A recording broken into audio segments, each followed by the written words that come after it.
হুজুর মিজানুর রহমান আজহারি, ডক্টর জাকির নায়েক, দিলওয়ার হোসেন সাইদি, এদের ওয়াজ শোনা যাবে? দেখেন, ইনারা হচ্ছেন ওয়াহাবি মতের লোক।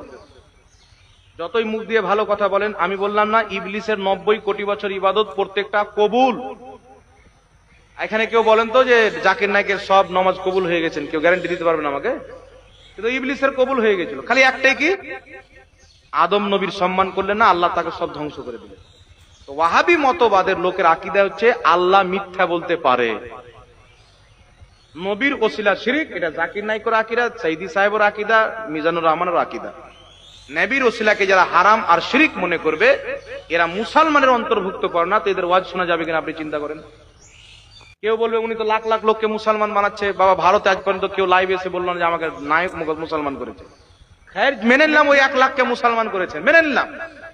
তো আল্লাহ তাবারাক ওয়া তাআলা যদি চায় তো কাফিরের মাধ্যমেও দ্বীনের খিদমত নিতে পারে, কাফিরকে দিয়ে ইসলাম প্রচার করিয়ে দিবে। আল্লাহ এতই সক্ষম।